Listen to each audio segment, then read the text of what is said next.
Le message n'avait ni origine claire, ni protocole connu. Il apparut en même temps sur des réseaux qui ne se parlaient pas, signé d'une clé cryptographique, humaine. Pas une imitation, pas un écho. Une signature valide, issue d'un futur impossible à dater. Une seule ligne. Ne faites confiance à personne. Dans la salle de coordination, les écrans se figèrent sur la même phrase.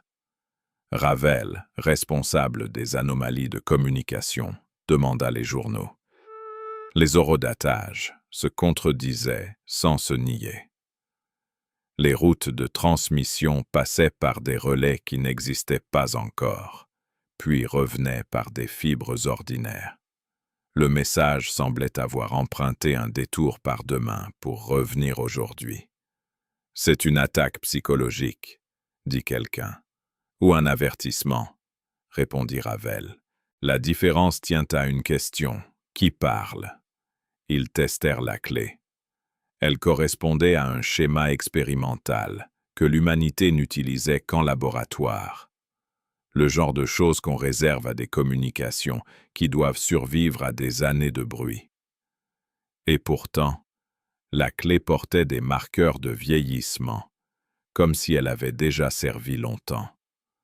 On lança des vérifications croisées.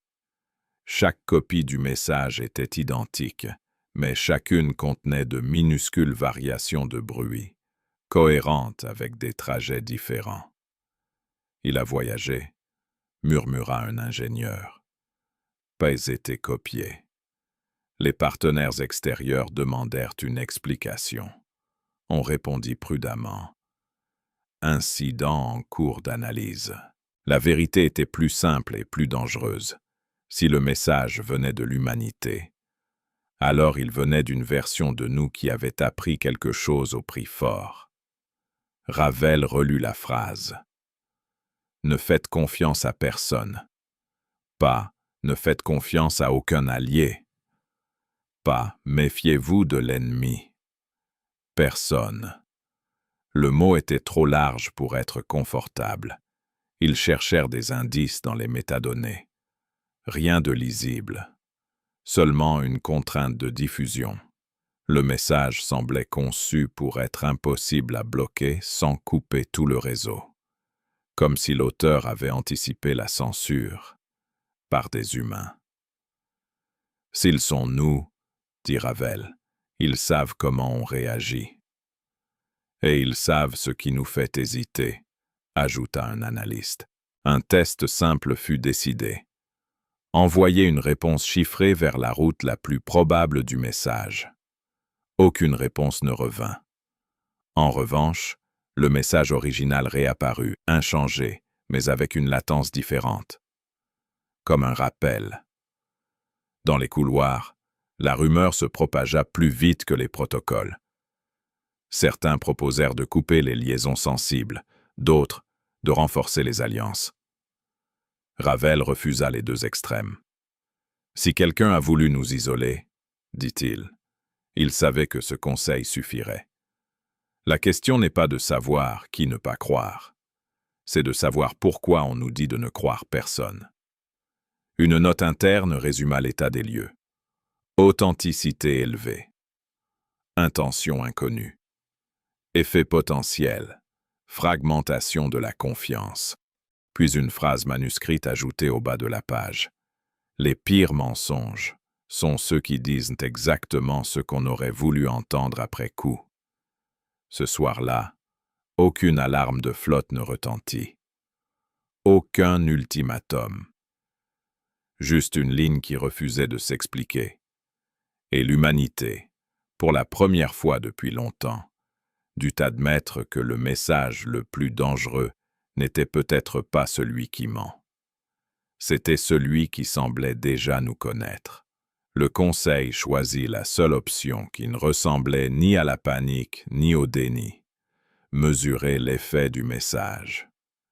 Pas ce qu'il disait, ce qu'il faisait. Les sociologues surveillèrent les réseaux, les stratèges les coalitions, les ingénieurs les chaînes de décision. Partout, le même glissement apparaissait. On ne rompait pas les liens, on les retardait. Chaque accord gagnait une clause de vérification. Chaque ordre demandait une confirmation de plus. Ce n'est pas une fracture, dit Ravel. C'est une viscosité nouvelle. Les partenaires extérieurs s'en aperçurent. Ils demandèrent si l'humanité préparait un retrait. La réponse officielle fut neutre. La réponse réelle était plus complexe. On préparait des tests de confiance. Des projets furent scindés en 2 équipes qui ignoraient leurs hypothèses mutuelles. Les résultats convergèrent souvent, mais pas toujours. Et quand ils divergeaient, la divergence était documentée, pas effacée. Un second détail troubla les analystes. Le message réapparaissait parfois au moment précis où une décision collective devenait irréversible. Pas pour l'empêcher, pour la rendre plus lente, comme s'il visait le point de non-retour. Ils ne veulent pas nous paralyser, dit un statisticien. Ils veulent nous garder révisables. Ravel demanda l'accès aux archives de signature. On y trouva une correspondance partielle avec un projet abandonné. Sentinelle, un protocole de rappel de doute conçu pour les crises longues. Le projet avait été jugé trop perturbateur pour le moral. La clé du message en reprenait des fragments. Amélioré. Donc, conclut Ravel, si c'est nous après avoir accepté de vivre avec le doute. Un incident mineur valida l'hypothèse. Une station relais connut une panne bénigne. Les procédures normales prévoyaient un basculement automatique. Cette fois, une équipe demanda un audit éclair avant basculement. Le délai coûta du temps, pas des vies. Mais l'audit révéla un biais ancien dans les priorités de trafic. La correction évita un problème plus grave plus tard. Le message nous a fait perdre 10 minutes, dit quelqu'un. Il nous a peut-être fait gagner 10 ans, répondit Ravel. Pourtant, la méfiance avait un prix. Des opportunités se refermaient par prudence excessive. Des partenaires se lassaient des vérifications. Le Conseil imposa une règle. Le doute doit produire des preuves, pas seulement des délais. On mesurait chaque frein, chaque ajout de contrôle, et on publiait le coût. Une 3e apparition du message eut lieu, identique, mais accompagnée d'un détail nouveau. Une signature de cohérence indiquant qu'il avait traversé plusieurs routes temporelles. Ce n'est pas un avertissement ponctuel, murmura Ravel. C'est un garde-fou. La phrase qui circula ce jour-là était simple. On ne nous dit pas de ne faire confiance à personne.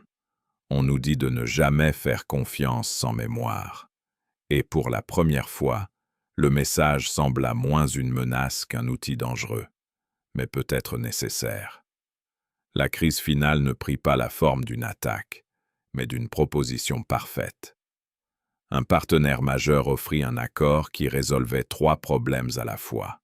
Énergie, route, sécurité. Les chiffres étaient propres, les simulations, rassurantes. Le genre d'offre qu'on signe pour se féliciter ensuite. Le message réapparut. Ne faites confiance à personne. Ravel ne demanda pas un veto. Il demanda un double audit. 2 équipes, 2 méthodes, 2 calendriers. Le coup politique fut immédiat. Le partenaire s'impatienta. Les marchés hésitèrent. Mais les audits révélèrent une chose subtile. L'accord était honnête et fragile. Une dépendance cachée à un composant rare, non critique aujourd'hui, critique demain. Rien d'illégal, rien de malveillant. Juste un futur étroit.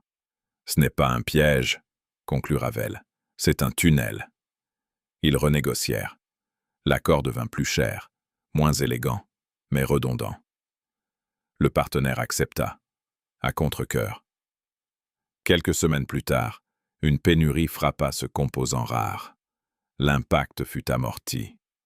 La confiance ne fut pas brisée. Elle fut reconfigurée. Dans les archives, on ajouta une note. Le doute a coûté. L'absence de doute aurait coûté davantage. Le Conseil publia alors un cadre officiel. Confiance traçable. Chaque décision critique devait porter sa mémoire. Hypothèse, contrôle, coûts acceptés. Pas pour soupçonner tout le monde. Pour rendre la confiance révisable. Un dernier détail troubla Ravel. En comparant les signatures temporelles, il remarqua que le message avait cessé de s'adapter. Comme s'il avait atteint son but. Il tenta une réponse publique, courte, sans détour. Message reçu.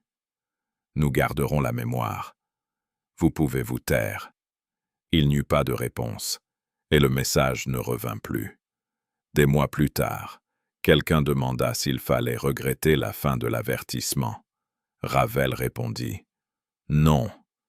Un garde-fou n'est utile que tant qu'on ne sait pas conduire. On conserva les protocoles, pas la peur. » Les alliances reprirent, avec des clauses de révision. Les décisions accélérèrent, là où la mémoire était claire, et ralentirent là où elle ne l'était pas. Dans les archives ouvertes, la phrase initiale fut complétée par une autre, écrite au présent. Ne faites confiance à personne, sans laisser une trace que d'autres pourront relire. Et si le message venait bien de nous, d'un avenir qui avait appris à payer trop cher, alors il avait enfin servi à quelque chose de simple et de rare, transformer la méfiance en méthode et la confiance en processus vivant.